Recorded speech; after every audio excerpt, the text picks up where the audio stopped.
What's going on, guys? Today is December 9th, 2025. Back today with another workshop. Firstly, I hope you guys are staying warm out there. I know I am struggling to stay warm here in Ohio. It's definitely starting to drop a lot, and a lot more snow is coming in here in the next few days. So I'm just staying inside, staying bundled up, all that good stuff. But happy to be back. We got a couple more workshops to finish here before the year is over. And today we're going to be talking about releasing albums for charity, partnering with some type of nonprofit organization or someone that just does great work, and then releasing an album with yourself or maybe other artists and having the streaming revenue or any type of direct sales from that release be donated to that cause. And that's something I'm doing right now with Proven Knowledge. We're actually doing an all women's album that is hopefully going to come out next year. We're still in the works of it. We got about half the album done here with a lot of great artists. So we're about, getting close to being able to put that out, hopefully in the first half of the year, but if not, it'll probably be the second half of 2026. But we're partnering with Women's Audio Mission, who does a lot of great work helping girls be able to learn music production.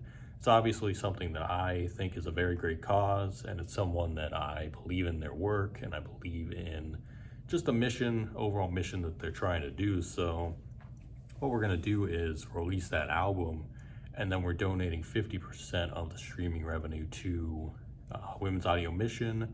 The other 50% is going directly to the artists, and the artists will be able to maintain all their rights, like publishing rights and all that good stuff, and performing rights. So it's going to be exciting. We got a lot of people that are involved already, and I'm excited to see who else gets involved. But because I'm doing this, I wanted to touch on it today, and I also wanted to touch on some other people that I know that are doing this in a very effective way.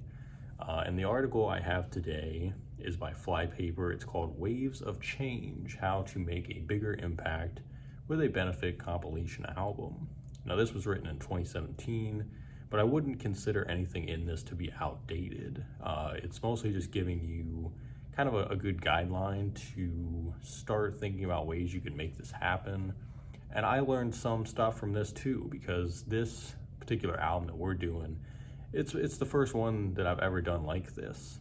I've never done anything like this. Even with Proven Knowledge, we've done the compilation album Forms of Escapism a few years ago, but that was just more of us putting together, artists that we were working with and people we were fans of. This is more tailored to a direct, cause, a direct mission in general, and it's very niche too. So I need to still learn a lot about ways to do this in an effective way.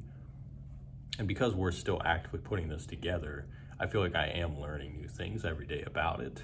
But let's dive into the article. And while we're doing this, I will also kind of give some examples of people that I know, specifically one person I have in mind. I'll give some examples about what they're doing as well. So it says, late on the evening of November 9th, 2016, I felt what many politically left Americans felt, an overwhelming sense of despair and hopelessness that left me emotionally paralyzed. Soon after the initial shock of that moment had passed, I realized that reading friends' enraged social media posts and stewing in my own misery wasn't going to get anything done. So I decided to take what I do best, music, and figure out a way to harness my passion to combat what I saw as one of the most potentially harmful political outcomes of our time and prevent it from getting any worse. I find it pretty wild that that was 2016, and obviously you can probably fill in the blanks on what they're talking about here. And yeah, it's interesting because I wonder how they felt last year in 2024. But it says, calling on a strong local community of fellow musicians, a couple of close friends and I decided to start an organization. There's no start. It says, close friends and I decided to organize a compilation album featuring New York bands to raise money for an organization in need. For artists looking to spearhead something similar in their own hometowns, here's a step-by-step guide outlining how we put the album together and a few best practices we learned in the process. If you do end up releasing a benefit compilation album of your own, I'd love to hear it. So please feel free to post a link in the comments. Okay, so now we're getting into the real meat and potatoes here. So number one, it says choose a cause. We chose Planned Parenthood as the beneficiary of the album's proceeds because it's an organization very personally close to my heart. It's been a stable source of care for many women I've met through the years, and it provides crucial healthcare, advocacy, and educational services worldwide. It's a popular charity among fan communities as well. Right off the bat, I'd recommend picking a cause that you're just passionate about. You'll hit roadblocks, potential collaborators will flake, and stuff will fall apart. It's important to choose a cause that you care deeply about, that it pushes you through those setbacks. Something to consider is where your money will be the most good. While we ultimately chose a national organization, local and lesser known charities are often in dire need of funding and will be able to put your donation to good use more immediately. For this reason, my band has also worked with the Anti-Violence Project, almost said protection, a New York-based organization that helps victims of domestic abuse, because we know the donations received start helping women in need right away. So again, I mentioned earlier, the way I chose Women's Audio Mission was because I was already familiar with them. We actually did a highlight on them for Women's Appreciation Month a few years back. I think it was probably 2022 or 2021. So I already was following them and was aware of what they do. They work mostly out of the Bay Area in California, but they have chapters all over the United States. I'm not sure if they're global, but I know they directly work in the US for sure. But the reason I chose it is because it's directly tied to audio production and music producing, which to me is obviously super important.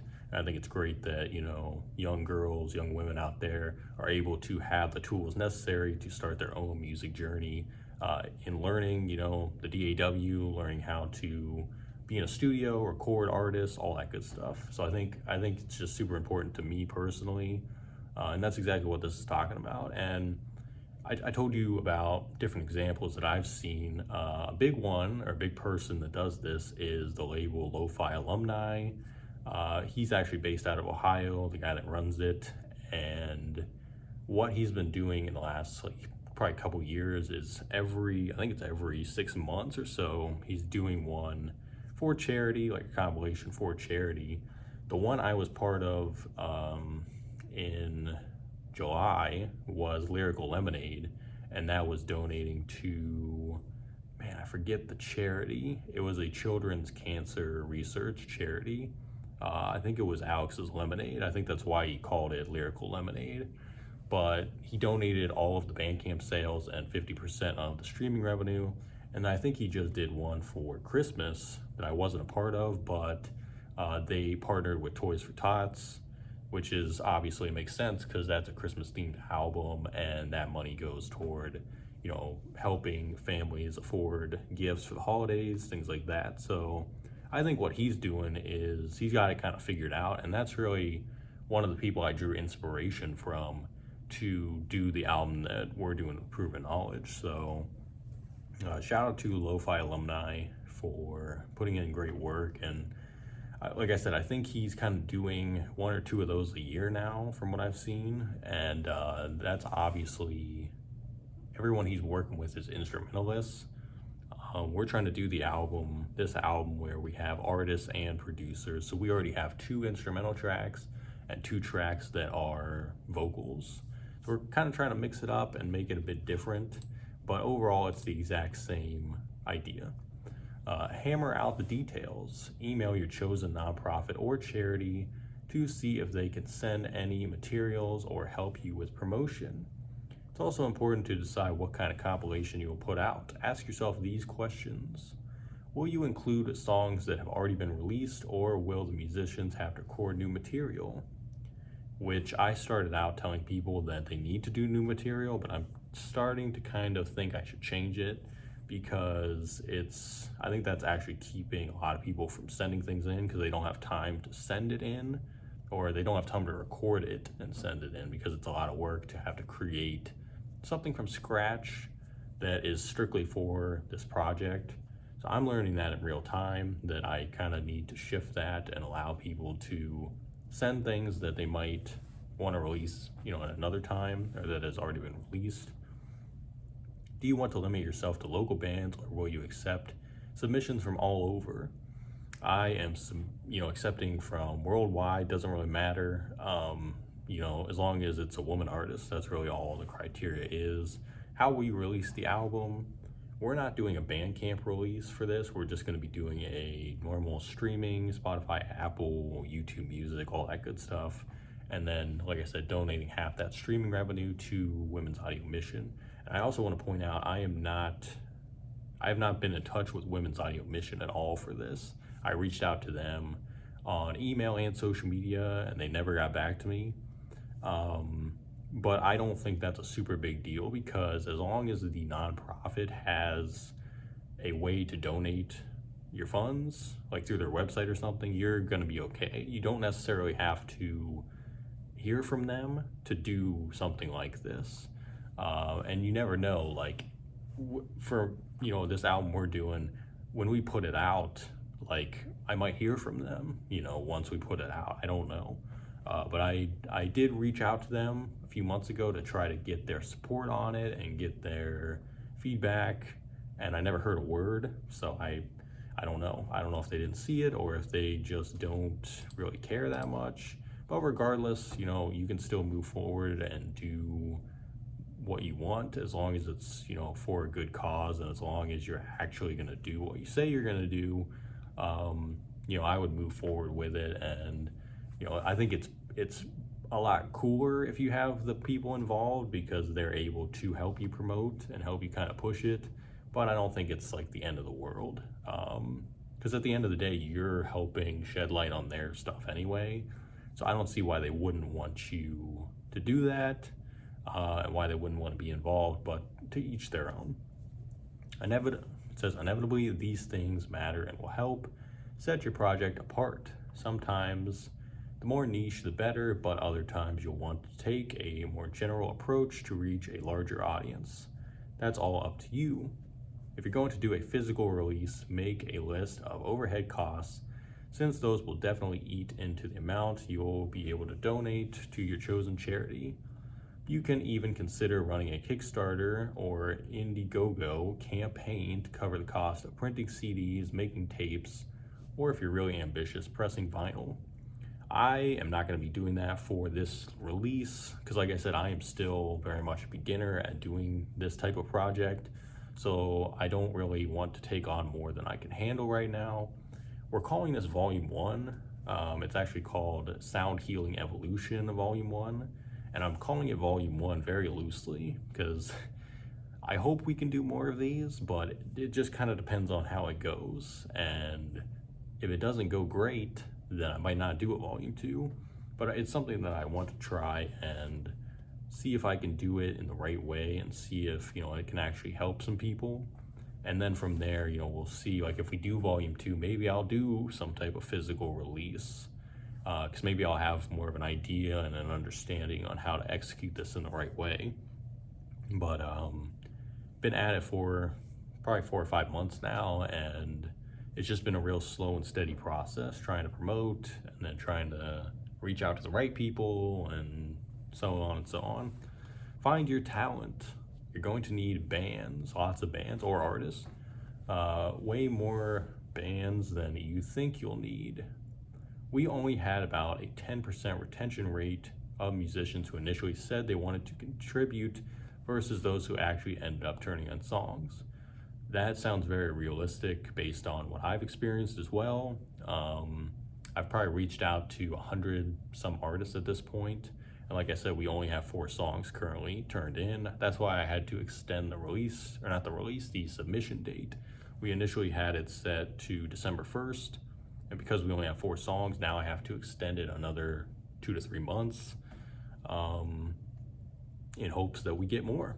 because we've had a lot of people say yes and then they end up not having time to record things, which is another big reason why I feel like allowing people to send in other types of music that might already be out might be a good idea. It might help speed it up a little bit.